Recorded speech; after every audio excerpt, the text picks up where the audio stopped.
কিরে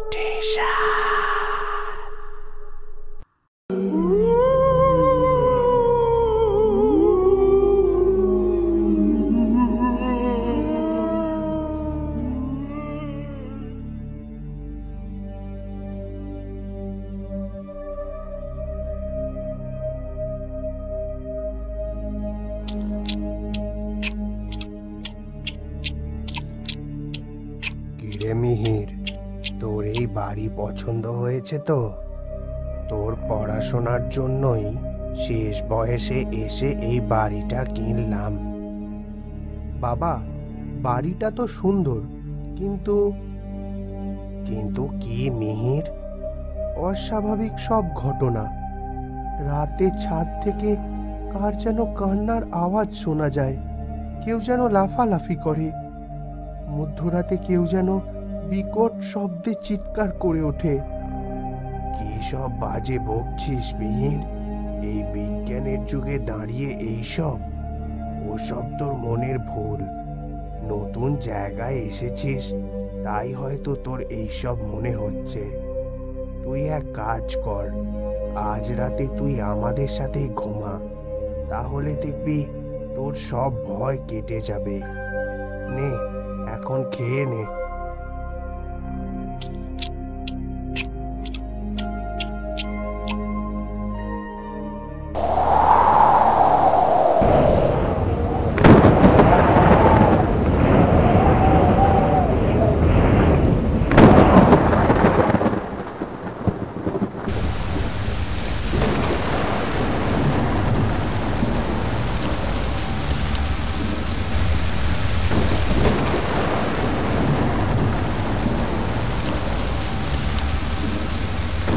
আশ্চর্য, মিহির খাবার টেবিলে আমাকে যেভাবে কথাগুলো বলল, ছেলেটা কি তবে সত্যি ভয় পেয়েছে?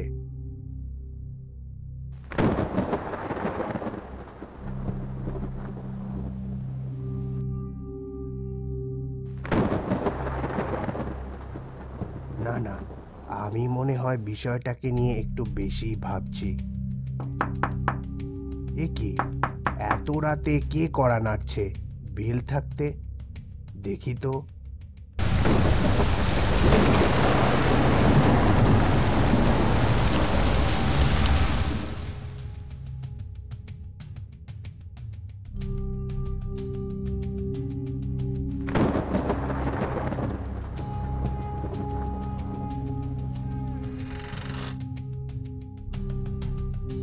কে কে কে আপনি? অন্ধকারে কিছু দেখা যাচ্ছে না। এত রাতে আপনি কি মনে করে? চলে যা, চলে যা এই বাড়ি ছেড়ে। এই বাড়ি আমার। এ কি, এ তো একটা মেয়ের গলা। কে আপনি?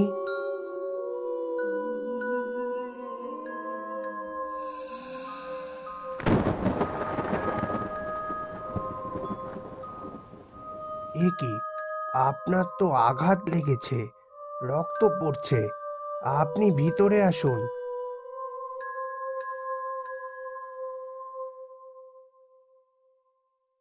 আমি কোথাও যাব না।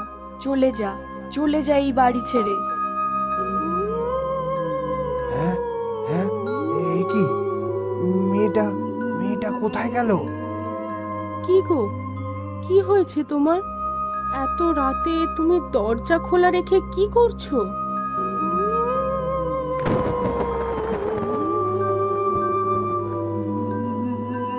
হ্যাঁ গো, দেখো না, ওই ওই ছবি থেকে রক্ত বেরোচ্ছে।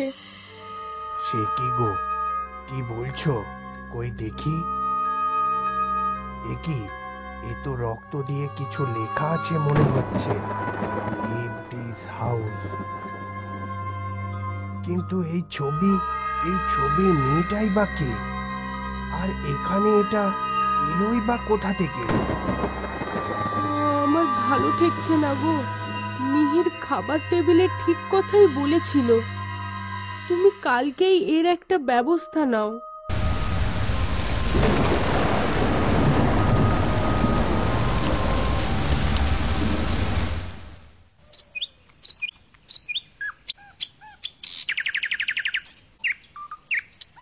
হ্যাঁ বলেন মাস্টার বাবু, হঠাৎ এত জরুরি তলব দিয়ে আমাকে ডেকে পাঠালেন? দেখুন অঘোরনাথ বাবু, আমি বহরমপুর স্কুলের হেডমাস্টার মশাই ছিলাম।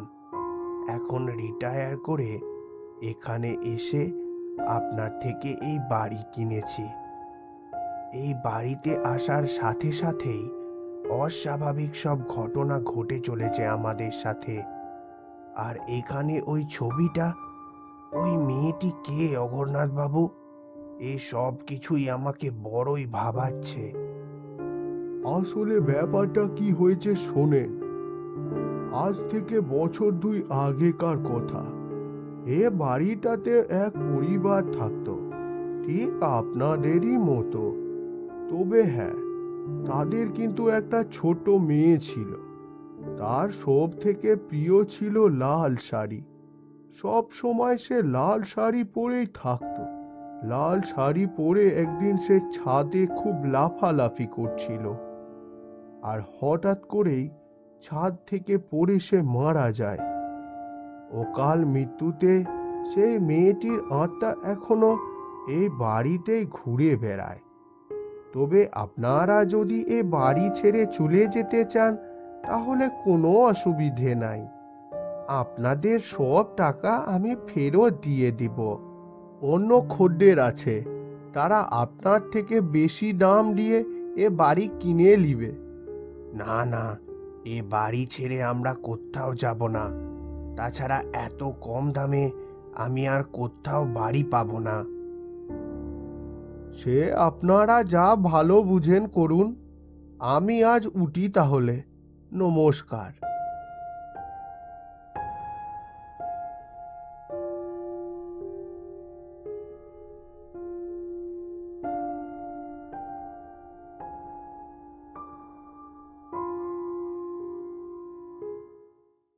মধ্যরাত, সবাই ঘুমাচ্ছে। আজ আর আমি বাবা মার সাথে ঘুমালাম না। আমি আমার ঘরে একা ঘুমিয়ে আছি। কিছুক্ষণ পরেই শুরু হলো কান্না আর লাফালাফির আওয়াজ। আমার ঘুম ভেঙে গেল। বুঝতে পারলাম আওয়াজটা ছাদ থেকে আসছে। আজ আর এই আওয়াজটা শুনে আমার একটুও ভয় করলো না।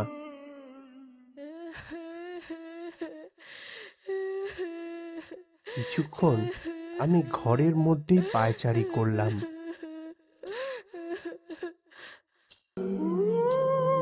অবশেষে আমার নিজের কৌতূহল দমাতে না পেরে আমি সিঁড়ির দিকে এগিয়ে গেলাম।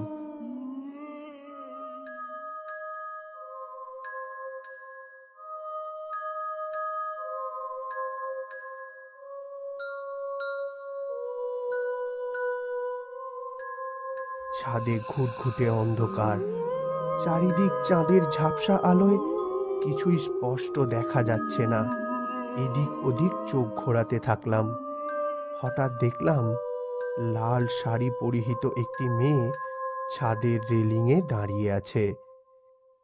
মেয়েটি তার পায়ের আঙুলে ভর দিয়ে ছাদের রেলিংয়ের ওপর ঝুলছে, যে কোনো সময় পড়ে যেতে পারে। কে তুমি? ওখানে ওইভাবে রেলিংয়ে আঙুলে ভর দিয়ে দাঁড়িয়ে আছো কেন? এক্ষুনি তো পড়ে যাবে ওখান থেকে। মেয়েটি আমার কোনো কথা শুনল না।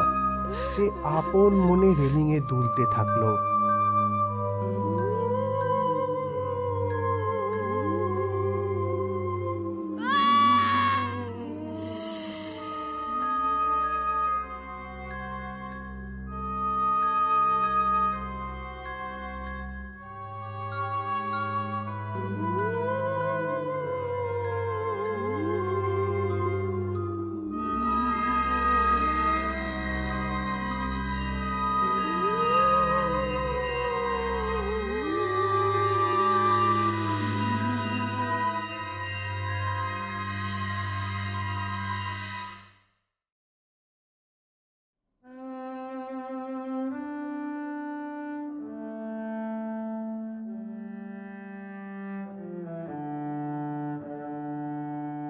মিহিরের মৃত্যুর পর আমি আর আমার স্ত্রী ওই বাড়িতে আর থাকতে পারিনি।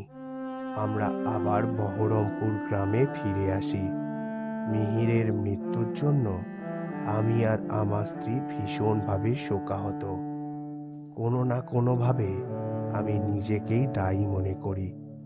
মিহিরের মৃত্যুর জন্য আমি আর আমার স্ত্রী ভীষণভাবে শোকাহত।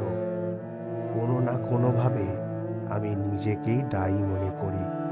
মিহিরের ছবিটার দিকে দেখলেই মনে হয় ও যেন কিছু বলতে চাইছে। বাবা, বাড়িওয়ালার কথা মতো তুমি যদি আগেই বাড়িটা ছেড়ে দিতে, তাহলে আমি প্রাণে বেঁচে থাকতাম।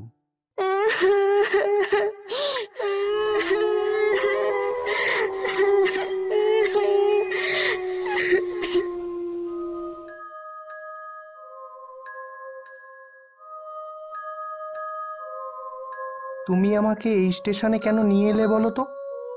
আরে, এই স্টেশন সন্ধ্যের পর সম্পূর্ণ ফাঁকা থাকে। আমরা কিছুক্ষণ এখানে সময় কাটাবো, তারপর রাতের শেষ ট্রেনটা ধরবো।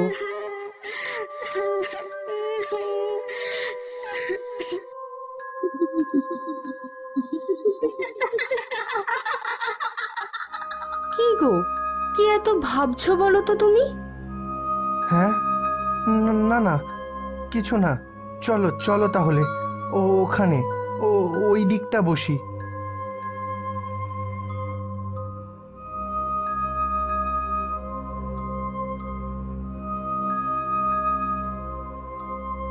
এই শোনো, তুমি কিন্তু আমাকে আর আগের মতো ভালোবাসো না।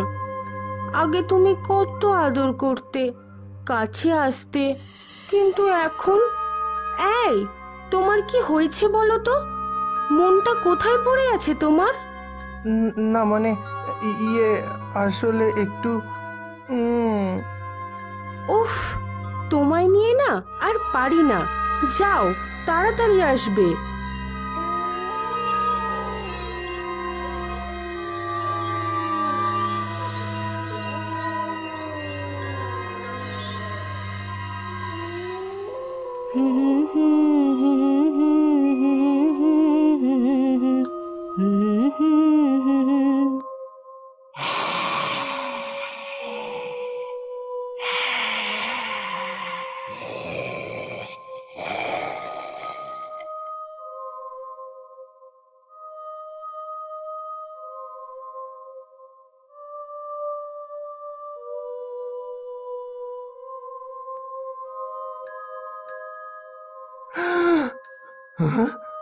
অনু, অনু, অনু, কি হয়েছে তোমার? অনু, অনু, কি হয়েছে তোমার? বলেছিলাম না, তুমি আমার নয় তো আর কারণ নয়।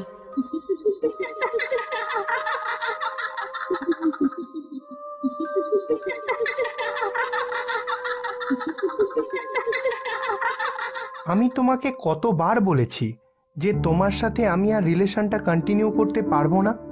আচ্ছা, তুমি কি কুকুর? লজ্জা নেই তোমার? বারবার বারণ করার পরেও আমাকে বিরক্ত করছো। চলে যাও আমার চোখের সামনে থেকে।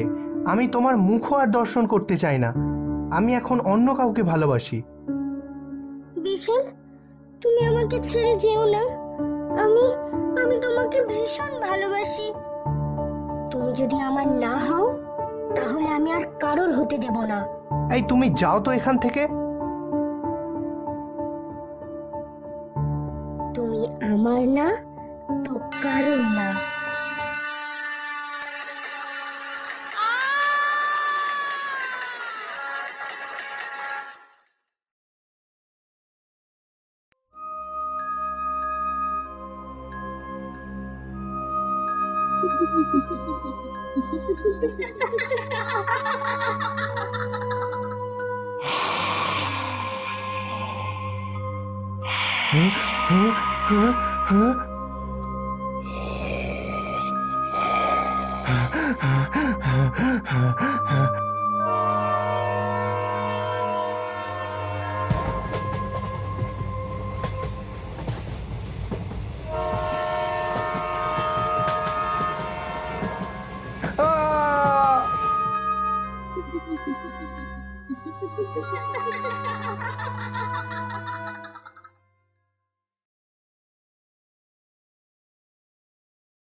অনেক কষ্ট, পরিশ্রম এবং অপেক্ষার পর অবশেষে আমি সুখের দিন খুঁজে পেয়েছি। আমার একটা চাকরি হয়েছে। কোথায় চাকরি, কী চাকরি, সেটা না হয় নাই বা বললাম। বেকারত্বের জ্বালা মিটিয়ে একটা চাকরি পেয়েছি, এটাই অনেক। করিম চাচা, একটু তাড়াতাড়ি হাত চালাও। এই বিকেলের ট্রেনটা যদি না পাই তাহলে আমার পৌঁছাতে একটু না অনেকটা দেরি হয়ে যাবে। আপনি কোনো চিন্তা করবেন না দাদা বাবু, আর একটু পরে ওপারের ঘাট চলে আইব।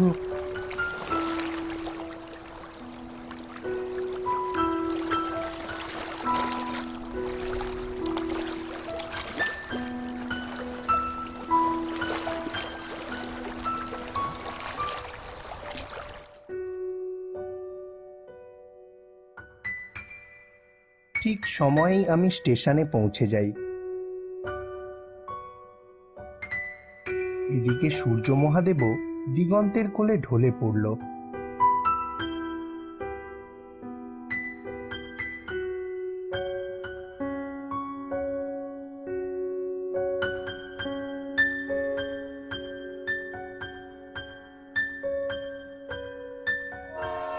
ট্রেনে উঠে আমি আমার সিটে বসার সাথে সাথেই হুইসেল দিয়ে ট্রেন ছেড়ে দিল।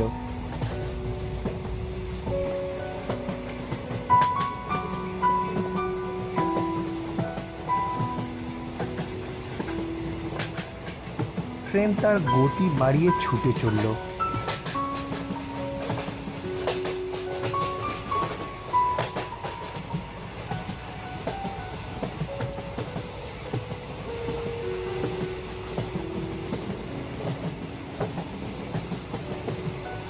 সময়ে ট্রেনটা তো পেলাম, কিন্তু তাড়াহুড়ো করতে গিয়ে একটা জলের বোতল নিতেই ভুলে গেলাম।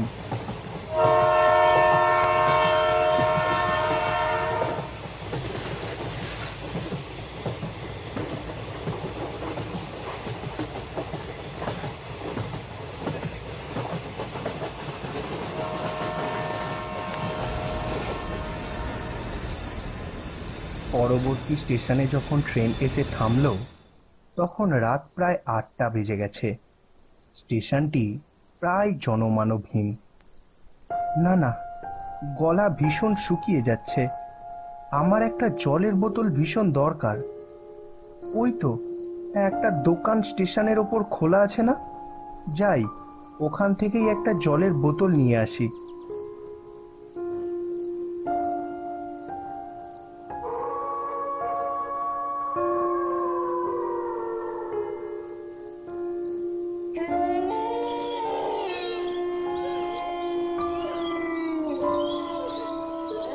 এ কি, দোকানের মধ্যে তো কেউ নেই। কেউ আছে? কেউ আছে এই দোকানে? দাদা, ও দাদা! এ তো আচ্ছা ঝামেলায় পড়লাম। না, তার চেয়ে বরং টাকাটা দোকানে রেখে একটা জলের বোতল নিয়ে যাই।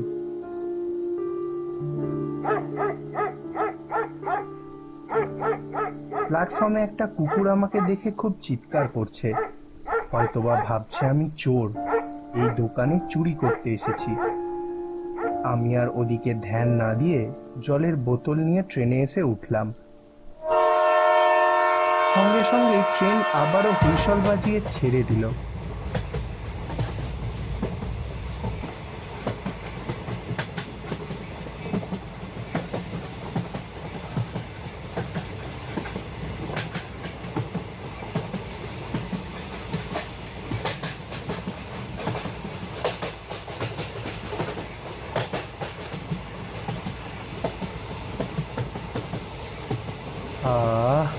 শান্তি। না, যাই, গিয়ে এবার নিজের জায়গায় গিয়ে বসি।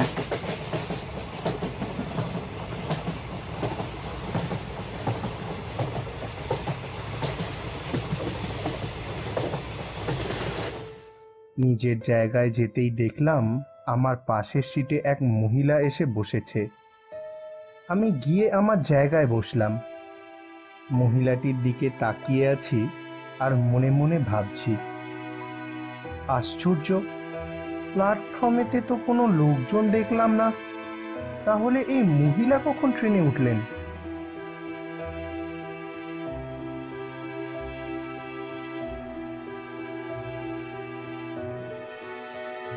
মহিলাটি এক মনে জানালার বাইরের দিকে তাকিয়ে আছে, চোখে মুখে তার বিষণ্ণতার ছাপ। আমি তাকে কিছু জিজ্ঞেস করতে যাব, ঠিক এরকম সময়, দেখি আপনার টিকিটটা। ঘাড় ঘুরিয়ে দেখলাম একজন টিকিট কালেক্টর এসে হাজির হয়েছে। আমি তাকে আমার টিকিটটা বাড়িয়ে দিলাম। আমার টিকিটটা উনি চেক করলেন, দিয়ে আমার টিকিটটা আমাকে ফেরত দিয়ে উনি ওখান থেকে চলে গেলেন। আমি খানিকটা অবাক হলাম। আশ্চর্য, উনি আমার টিকিট চেক করলেন অথচ মহিলার টিকিট চেক করলেন না কেন?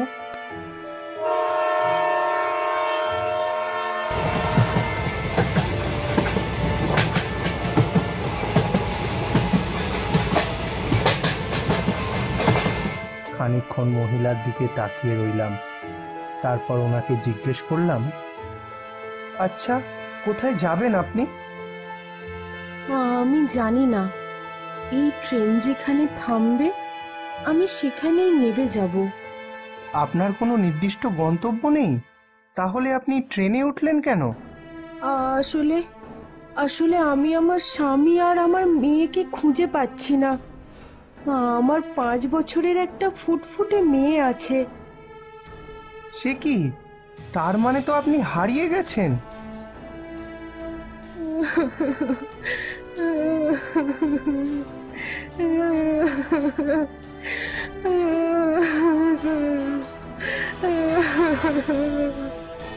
আচ্ছা আচ্ছা, শান্ত হন। আপনি আপনার স্বামী সন্তানকে শেষবার কোথায় দেখেছেন? আমরা সবাই একসাথে স্টেশনেই তো ছিলাম।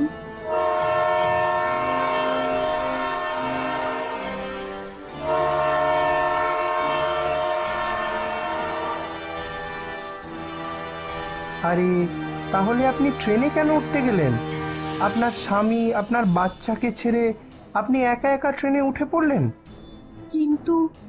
কিন্তু ওরা যে বললো ওরা ওই রেল লাইনের কাছে আছে। কোথায়? আসুন, আমার সাথে আসুন, দেখাচ্ছি আপনাকে, আসুন। মহিলাটি আমাকে ট্রেনের গেটের সামনে ডেকে নিয়ে যায়। ওই যে ঠিক ওইখানটা। এ কি? মহিলাটি তো চলন্ত ট্রেন থেকে পড়ে গেল। এখন কি করি আমি? আমি দৌড়ে গিয়ে আগে ট্রেনের চেন টানি। নিয়ম মতো খানিক দূরে গিয়ে ট্রেন থেমেও গেল। আমি ট্রেন থেকে নেমে রেল লাইনের ওপর দিয়ে দৌড়াতে লাগলাম। খানিক দূরে গিয়ে দেখলাম মহিলাটি পিছন ঘুরে দাঁড়িয়ে আছে। এই যে, আপনি ঠিক আছেন তো? আপনি কিভাবে পড়ে গেলেন? মহিলাটি কোনো কথা বলল না, খানিকক্ষণ চুপ করে ওখানে দাঁড়িয়ে রইল। কি হলো? আপনি কোনো কথা বলছেন না কেন? বলেই আমি মহিলাটির দিকে এগিয়ে গেলাম। এতক্ষণ আমি মহিলাটির দিকেই দেখছিলাম, কিন্তু সামান্য এগিয়ে গিয়ে রেল লাইনের দিকে তাকাতেই দেখলাম দুটো রেলে কাটা লাশ সেখানে পড়ে আছে। একটি দেহ ছিল মাঝবয়সী এক লোকের, আর অন্যটি বছর 5 একটি মেয়ের। এই তো আমার স্বামী, এই তো আমার মেয়ে, খুঁজে পেয়েছি, খুঁজে পেয়েছি আমার মেয়েকে, খুঁজে পেয়েছি আমার স্বামীকে, খুঁজে পেয়েছি, খুঁজে পেয়েছি। আমার চোখ পুরো স্থির। আমি যেন ভীষণভাবে চেয়েও নিজেকে ওখান থেকে সরাতে পারছি না। আমার পাগুলো পাথরের মতো ভারী হয়ে গেছে। যে মেয়েটি আমার সাথে ট্রেনের কম্পার্টমেন্টে ছিল, আমি তার কি রূপ দেখছি। ঠিক এই সময় আমার পিছন থেকে টর্চ হাতে কেউ হেঁটে এলো। ও, তাহলে তুমি চেন টেনেছ। দেখলাম টর্চ হাতে ট্রেনের গার্ড ও টিকিট কালেক্টর এসে হাজির হয়েছে। স্যার, স্যার, ব্যাপারটা ব্যাপারটা হচ্ছে।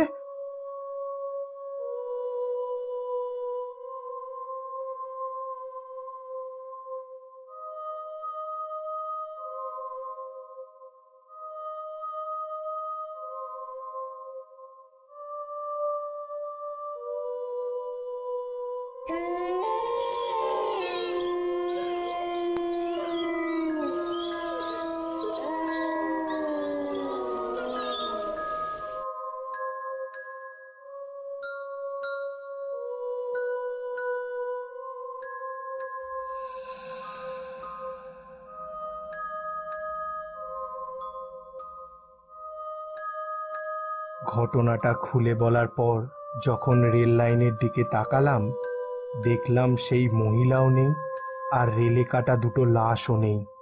ট্রেনের গার্ড আমাকে বলে, আসলে 1 মাস আগে ঠিক এই জায়গায় এক মহিলার স্বামী এবং কন্যা সন্তান রেলে কাটা পড়ে মারা যায়। আর সেই মহিলা এই আঘাত সহ্য করতে না পেরে একটি লোকাল ট্রেনের সামনে ঝাঁপিয়ে আত্মহত্যা করে। তারপর থেকেই ওই মহিলার অতৃপ্ত আত্মাকে অনেকে দেখেছে, আর সেই মেয়েটির আত্মা তার স্বামী ও কন্যার জন্য সাহায্য চেয়েছে। মহিলাটি আমাকে গেটের সামনে নিয়ে এসে কিছু একটা দেখাতে গিয়ে চলন্ত গাড়ি থেকে নিচে পড়ে যায়। আপনি তো ওই মহিলাকে দেখেছেন, তাই না? যখন আমার টিকিট চেক করতে গেলে মহিলাটি তো আমার সামনেই বসেছিল। কই না তো, ওখানে তো আপনি ছাড়া আর কেউ ছিল না। আমি আবারও একবার আকাশ থেকে পড়লাম।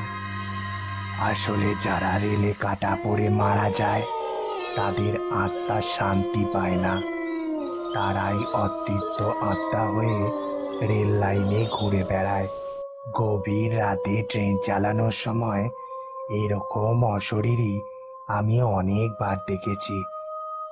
এখন চলো, ট্রেনে উঠে পড়ো। আমি সিগন্যাল দিলে তবেই ট্রেন ছাড়বে।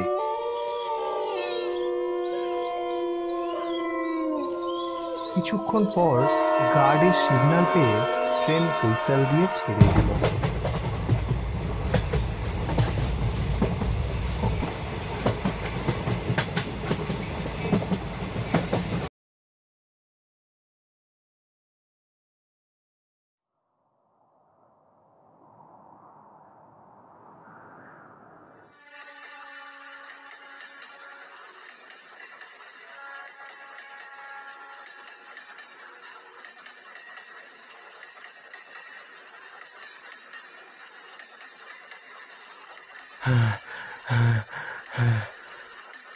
দূর, আর একটুর জন্য ট্রেনটা মিস করে গেলাম। একটু জোরে দৌড়ালে মনে হয় পেয়ে যেতাম। এখন কি আর করা যাবে? যাই, গিয়ে একটু বসি।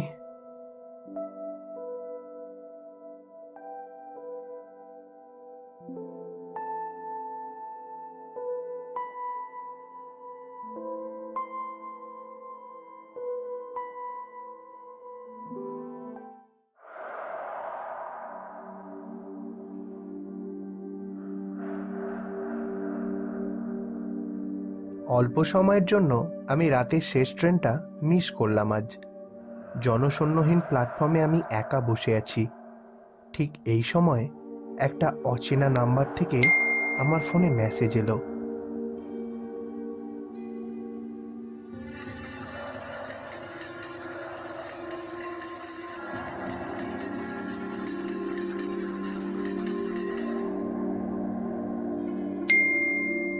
আশ্চর্য, কে বারবার আননোন নাম্বার থেকে মেসেজ দিচ্ছে?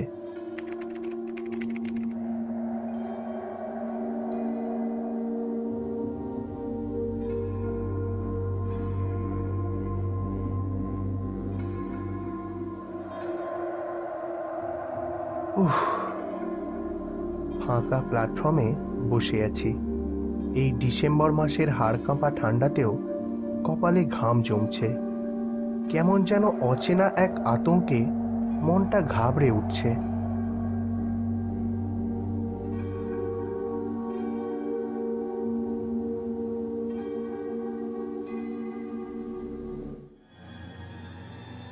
হ্যালো, কে কে দাঁড়িয়ে ওখানে?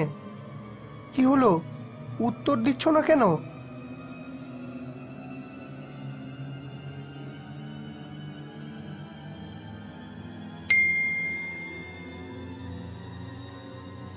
কি এসব কি হচ্ছে আমার সাথে?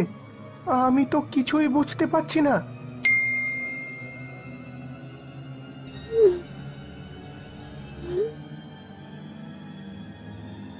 কি কে কে আপনি?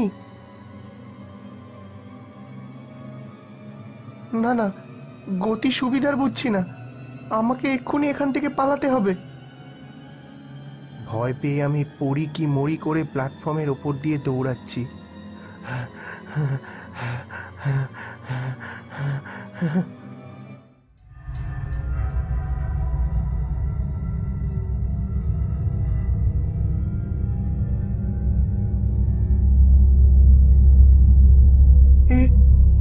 কি এখানেও আপনি আমার এইভাবে পিছু নিয়েছেন কেন? কি কি চাই আপনার?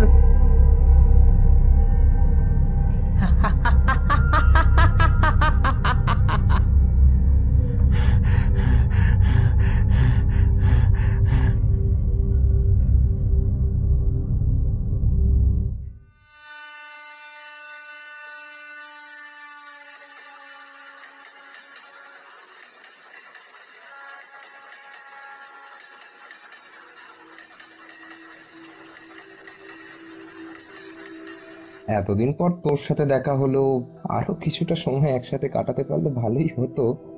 কিন্তু দেখ, মিনিট 15-20-র মধ্যে তো আমার স্টেশন চলেই আসবে। আচ্ছা সৌরভ, তোকে একটা কথা জিজ্ঞাসা করব? নির্দ্বিধায় বলতে পারিস। আমার বিয়ের রাতের কথা মনে আছে তোর? সেই রাতের কথা কি করে বলি বল? আমিই তো তোকে বিয়ের পিঁড়ি থেকে পালাতে সাহায্য করেছিলাম। আচ্ছা আচ্ছা সৌরভ, গৌরী এখন কেমন আছে?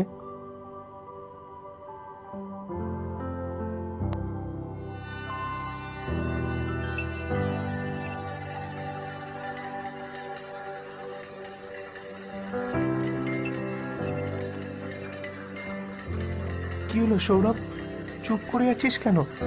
বল। প্রীতম, গৌরী আর বেঁচে নেই রে। কি কি বলছিস এসব? কবে আর কিভাবে এসব হয়ে গেল? তোর বিয়ের রাতে তুই তো পালিয়ে গেলি। বিয়ে না হওয়ার কারণে গৌরীকে অনেক লাঞ্ছনা বঞ্চনা শুনতে হয়েছিল। এইসব সহ্য করতে না পেরেই পরের দিন সে আত্মহত্যার পথ বেছে নেয় রে।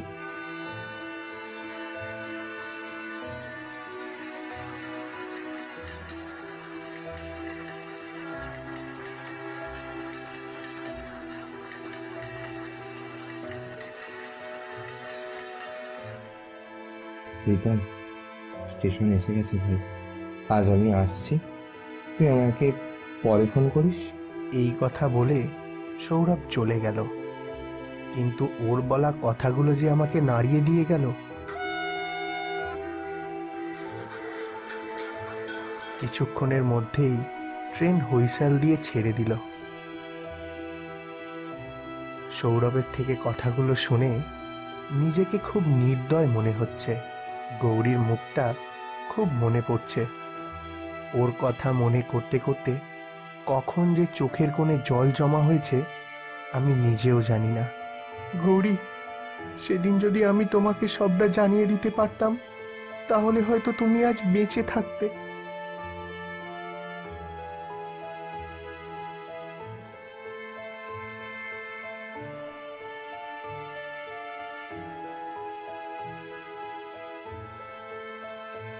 গৌরীকে আপনি খুব ভালোবাসতেন বুঝি?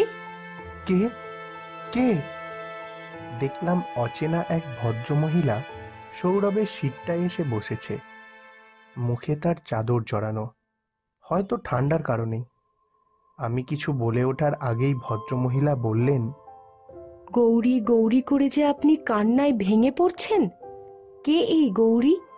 কি সম্পর্ক আপনার ওর সাথে? পুরো একটা বছর আমি ছটপট করেছি শুধু গৌরীর সাথে দেখা করব বলে। জানি না আপনি কে, কিন্তু আপনাকে কেন জানি না সব কথা বলতে ইচ্ছে করছে। বেশ তো, বলুন না। রাত তো এখনো অনেক বাকি। আর আমার নাম মণিমালা। আমার বাবা ছিলেন আমাদেরই গ্রামের জমিদার মশাইয়ের নায়েব। আমার ইচ্ছের সাথে আমার বাবার ইচ্ছে কোনো দিন মেলেনি। বাবা ভেবেছিলেন তার কাজের সমস্ত দায়িত্ব তিনি আমার হাতে তুলে দেবেন, কিন্তু আমার ইচ্ছে ছিল কলকাতায় গিয়ে পড়াশোনা করে কালেক্টর হব।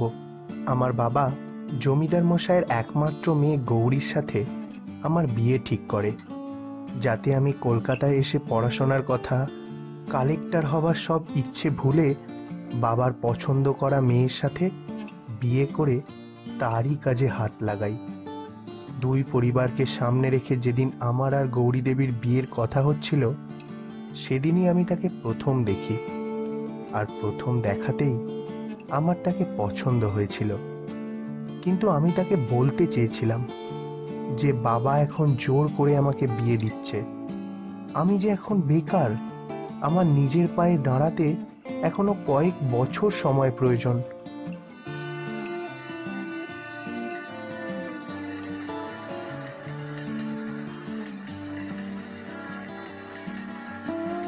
এ মা, ভালোই তো। প্রথমত মেয়ে আপনার পছন্দ হয়েছিল, তাহলে একজন বেকার হয়েই গৌরী দেবীকে বিয়ে করলেন আপনি? না। না মানে? করেননি আপনি গৌরী দেবীকে বিয়ে? আমি যদি ওই মুহূর্তে বিয়েটা করতাম, তাহলে আমার ইচ্ছেগুলো, স্বপ্নগুলো সব ধুলোয় মিশে যেত। কিন্তু দেখুন, আজ আমি কালেক্টর হয়েছি, কিন্তু আমার এই ইচ্ছে পূরণের সঙ্গী আমি গৌরী দেবীকে করতে পারলাম না। বাহ, আপনার নিজের ইচ্ছের, স্বপ্নের তো দাম দিলেন, কিন্তু গৌরী দেবীর মান, সম্মান, মর্যাদার কি কোনো দাম নেই? মানে এইসব কি বলতে চাইছেন আপনি? গল্পটা তো শুরু আপনি করলেন, শেষটা না হয় আমি করি। জমিদার মশাই আপনার বাবাকে খুব বিশ্বাস করতেন। তার একমাত্র মেয়ের সাথে আপনার বিয়ে হবে, তাই চালাকি করে আপনার বাবা জমিদার মশাইয়ের সমস্ত সম্পত্তি লিখিয়ে নেন। বিয়ের দিন কনের সাজে কেউ অধীর আগ্রহে আপনার জন্য অপেক্ষা করেছিল, কিন্তু আপনি আসেননি। আপনার বন্ধু সৌরভের সাহায্য নিয়ে আপনি বিয়ের রাতেই ট্রেন ধরে কলকাতায় পালিয়ে আসেন। সময়ের সাথে সাথে লগ্নও পেরিয়ে গেল। জানেন তো, বিয়ের লগ্ন পেরিয়ে গেলে সেই মেয়েকে কি বলে? লগ্নভ্রষ্টা।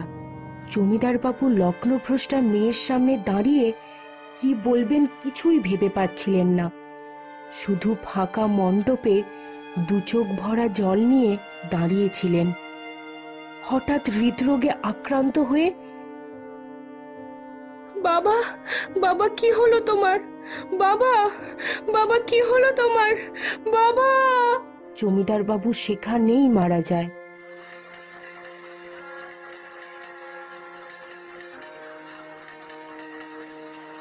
সমাজের বুকে একজন লগ্নভ্রষ্টা মেয়ের যে কি অপমান, কি জ্বালা, সেটা যদি একটি বারের জন্য বুঝতেন আপনি।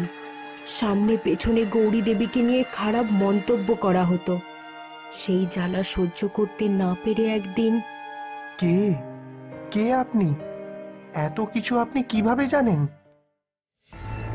আমি হলাম সেই জমিদার বাবুর একমাত্র কন্যা, গৌরী। গৌরী? কিন্তু সে তো মৃত, তাহলে কিভাবে? সঙ্গে সঙ্গে একটা ঝাঁকুনি দিয়ে ট্রেন থেমে গেল। কি কি হলো? ট্রেন থেমে গেল কেন?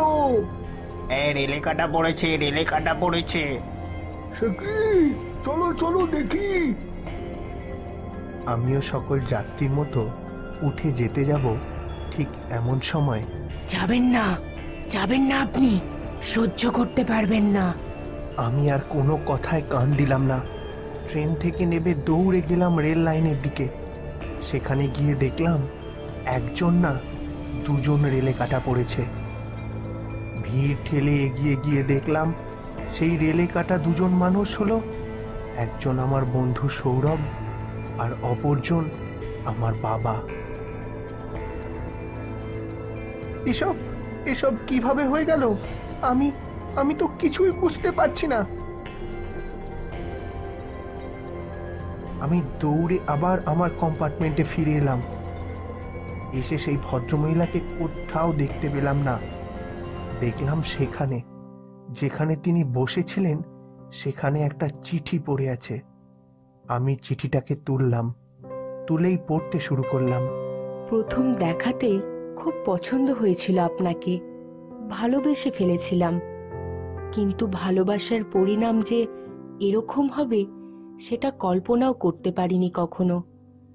আপনার বাবার জন্যই আমার বাবা হৃদরোগে আক্রান্ত হয়েছিল। আমিও নিজেকে শেষ করে দিতে বাধ্য হয়েছিলাম। আপনি তো আপনার বন্ধু সৌরভের সাহায্য নিয়েই পালিয়েছিলেন। সেদিন যদি আপনি না পালাতেন তাহলে গল্পটা অন্যরকম হতে পারত। আপনার বন্ধু ও আপনার বাবা তাদের কর্মের সাজা পেয়েছে। ভালোবেসে আমি অপরাধী হয়েছি, তাই আপনাকে একেবারে বেকসুর খালাস করে দিই কিভাবে? কথা দিলাম প্রীতম বাবু, আপনার পিছু আমি কোনো দিন ছাড়ব না, কোনো দিন না। ইতি অপরিচিতা।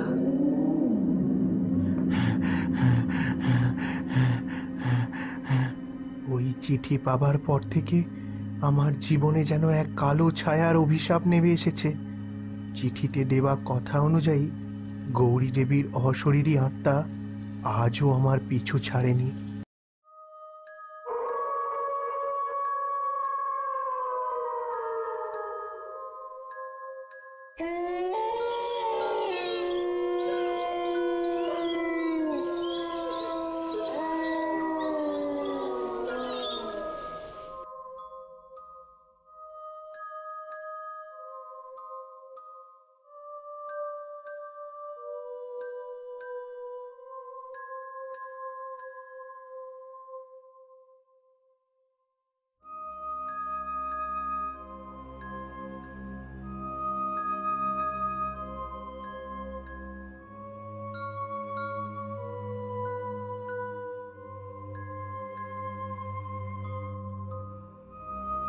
আরে এই গাড়োয়ান, একটু তাড়াতাড়ি গাড়িটাকে নিয়ে চলো না। যাচ্ছি তো বাবু, এটা তো গরুর গাড়ি, ঘোড়ার গাড়ি না তো। উফ, কখন যে বাড়ি পৌঁছাবো কে জানে। এই তোমার জন্য শুধু এত দেরি। একটু তাড়াতাড়ি বেরোতে পারো না? সব কিছুতেই তোমার দেরি। আচ্ছা, তোমার কি হয়েছে বলো তো? তুমি এত অস্থির অস্থির করছো কেন? আরে অস্থির অস্থির করছি কি আর সাধে? মনে হচ্ছে বাড়ি যাচ্ছি না তো, জমের বাড়ি যাচ্ছি। এই এই তুমি জানো না, এই গ্রামের মানুষজন সব এই বাঁশ বাগান থেকে উধাও হয়ে যায়।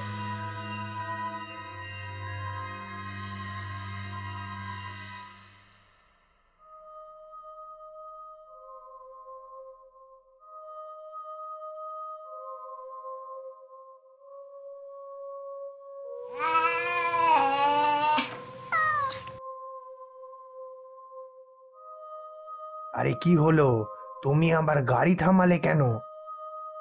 বাবু, সামনে একটা কালো বিড়াল রাস্তা কাটলো যে। তুমি চলো চলো, আর খবরদার এই বাঁশ বাগানে আর গাড়ি দাঁড় করাবে না।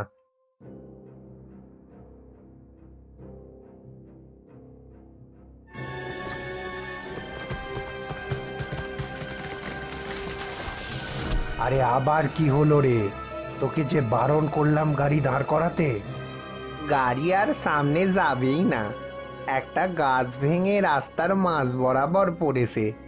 হ্যাঁ, বলিস কি রে? সর্বনাশ!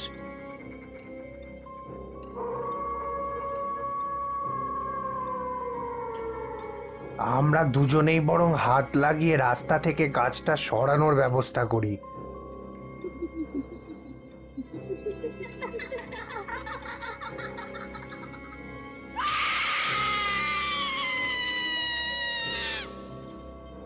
বাবু, একবার একবার ওদিকে তাকিয়ে দেখুন।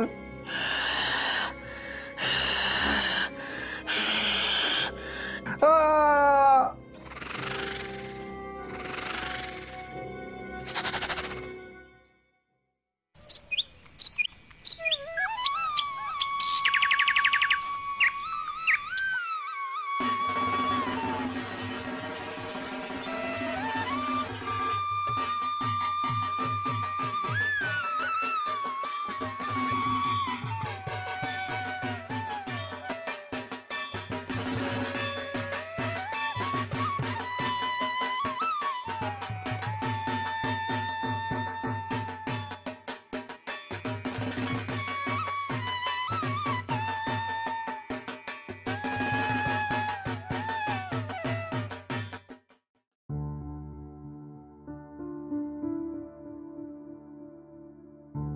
না না, এত সময় তো লাগার কথা নয়।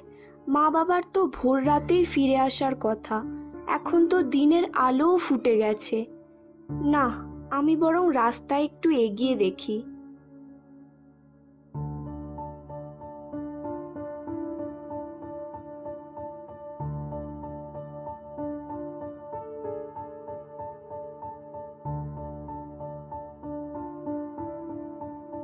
কি ব্যাপার, ওখানে এত ভিড় কিসের?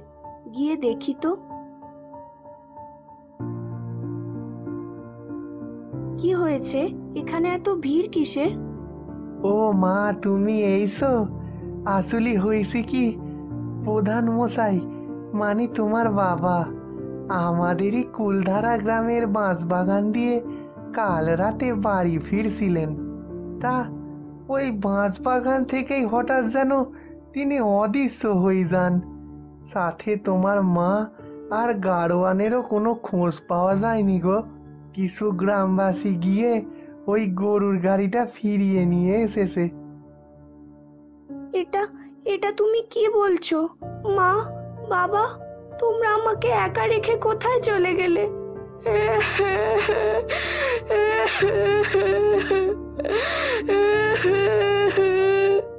এর আগেও গ্রামের অনেকেই নিখোঁজ হয়েছে মা, তাদেরও আর কোনো খোঁজ মেলেনি।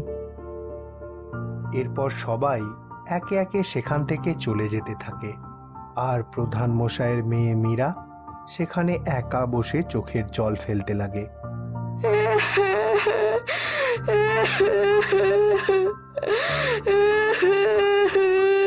মা, বাবা, তোমরা কোথায় চলে গেলে আমাকে ছেড়ে?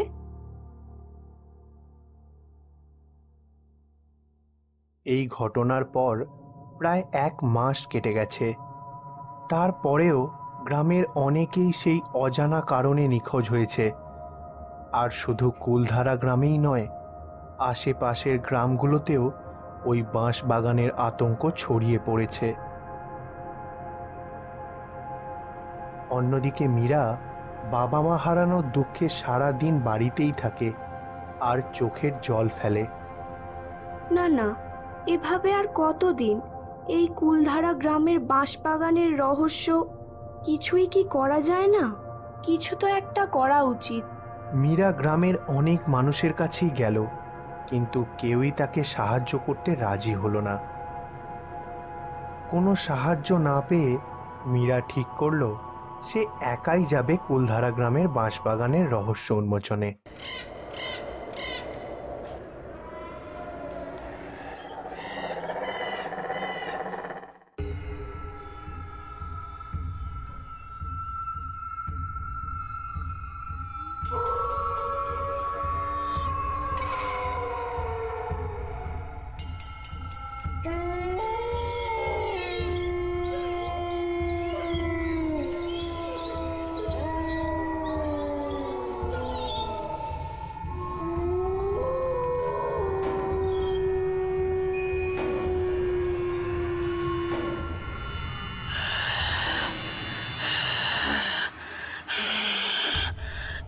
যা, চলে যা, চলে যা এখান থেকে, চলে যা।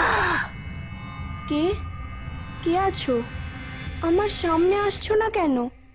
তুই চলে যা, চলে যা এখান থেকে। আমার প্রতিশোধ এখনো পূরণ হয়নি। চলে যা এখান থেকে। প্রতিশোধ? কে তুমি? আমার সামনে এসো।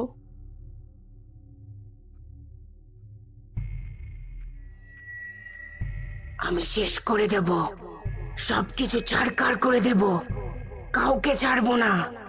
আমাকে আমাকে ওরা বাঁচতে দিল না। দেখো, আমি বুঝতে পারছি তোমার সাথে যা কিছুই হয়েছে খুব অন্যায় হয়েছে, কিন্তু তুমি যাদের মারছো তাদের সংসার আছে, পরিজন আছে, ছোট ছোট বাচ্চা আছে। সংসার, পরিজন, সে তো আমারও ছিল। আমি এই কুলধারা গ্রামেরই মেয়ে ছিলাম। আমার নাম ছিল উমা। ছোটবেলা থেকেই পড়াশোনা করতে খুব ভালো লাগতো। ইচ্ছে ছিল বড় হয়ে ডাক্তার হব। এটা শুধু আমার না, আমার মা বাবারও স্বপ্ন ছিল। বড় হয়ে নিজের ও বাবা মায়ের স্বপ্ন পূরণ করে আমি অবশেষে ডাক্তার হলাম। আমার বন্ধুরা সব শহরে চলে গেল, কিন্তু আমি রয়ে গেলাম এই কুলধারা গ্রামেই। এখানকার গ্রামীণ হাসপাতালে আমি মানুষজনের সেবা করতে লাগলাম, সাথে আমার মা বাবারও। সবাই খুব খুশি, খুব আনন্দেই কাটছিল আমাদের দিন। কিন্তু একদিন আমার জীবনে সেই কালো অন্ধকার নেমে এলো। আমাদের গ্রামের পঞ্চায়েত প্রধান, তার নির্দেশেই গ্রামীণ হাসপাতালে জাল ওষুধ আমদানি হতো, যার কারণে এই গ্রামের অনেক মানুষ প্রাণে মারা যেতে লাগলো।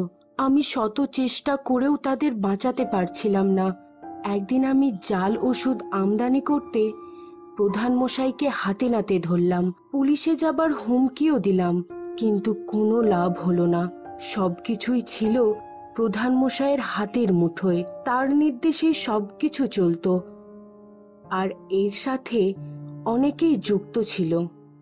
আমি গ্রামবাসীদের এই বিষয়ে সবকিছু জানালাম, কিন্তু সবাই সবটা জানার পরেও প্রধান মশাইয়ের বিপক্ষে যেতে রাজি ছিল না। প্রধান মশাই ও তার দলবল ভয় পেল। তারা ঠিক করল পথের কাঁটাটাকেই সরিয়ে দেবে। একদিন গ্রামীণ হাসপাতালে কর্মরত অবস্থায় প্রধান মশাই ও তার দলবল এসে আমাকে কুলধারা গ্রামের বাঁশবাগানে টেনে নিয়ে গেল। ইট দিয়ে আমার মাথাটা থেঁতলে দেওয়া হলো। আমার শরীরটাকে নিয়ে ওরা রীতিমতো খেলতে লাগলো। তারপর একে একে আমাকে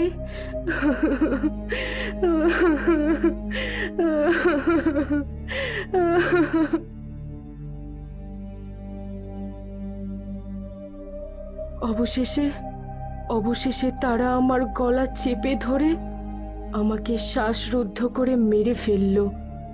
আমার ইচ্ছে, আমার স্বপ্ন এক নিমেষেই সবকিছু শেষ হয়ে গেল। শুধু এখানেই শেষ না, যখন আমার লাশ দেখে আমার বাবা মা প্রধান মশাইয়ের কাছে বিচার চাইতে গেল, তখন মিথ্যে অপবাদ দিয়ে আমার মা বাবাকে তারা জেলে ভরল। আমার লাশটা দাহ পর্যন্ত করা হয়নি। দিনের পর দিন এই বাঁশবাগানে কুকুর শেয়ালে ছিঁড়ে খেয়েছে। তোমার সাথে যা কিছু হয়েছে খুব অন্যায় হয়েছে দিদি। আসলে তোমার এই অবস্থার জন্য যে দায়ী, আমি সেই প্রধান মশাইয়েরই মেয়ে মীরা। আজ থেকে তোমার সব স্বপ্ন আমার। আমিও একজন ডাক্তার।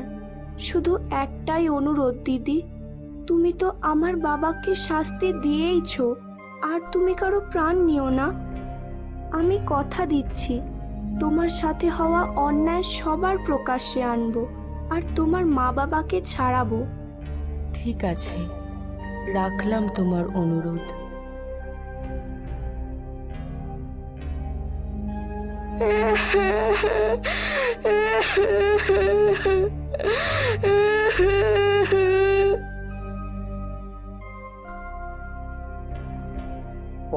সকালে মীরা থানায় গিয়ে উমার বাবা মাকে ছাড়িয়ে আনে। কিছুদিনের মধ্যেই গ্রামীণ হাসপাতালে মীরা ডাক্তার হয়ে আসে আর নিজের সমস্ত দায়িত্ব বুঝে নেয়। হাসপাতালের ঠিক মাঝ বরাবর একটি মূর্তি স্থাপন করে মীরা, যেখানে উমা মা দুর্গা রূপে প্রধান মশাইকে বধ করছে, আর নিচের বোর্ডে লেখা আছে অপরাধীর যোগ্য শাস্তি। সেই মূর্তির বিষয়ে শুধু কুলধারা গ্রামই নয়, আশেপাশের গ্রামেও তার কথা ছড়িয়ে পড়ল। সবাই জানল প্রধান মশাই ডক্টর উমার সাথে কি অন্যায় করেছেন। মা, বাবা, তোমরা চোখের জল ফেলো না। উমা দিদি সব সময় তোমাদের হাসি মুখ দেখতে চেয়েছে। জানি না দিদির জন্য কতটা করতে পারলাম। আমি আবারও এই হাসপাতাল শুরু করব, মানুষজনের সেবা করব। আজ থেকে তোমরাই আমার বাবা মা। ডক্টর উমা নেই তো কি হয়েছে, ডক্টর মীরা তার স্বপ্ন পূরণ করবে।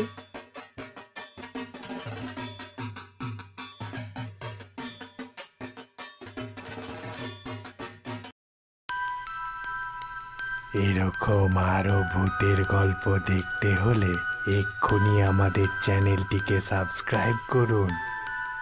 What are you waiting for?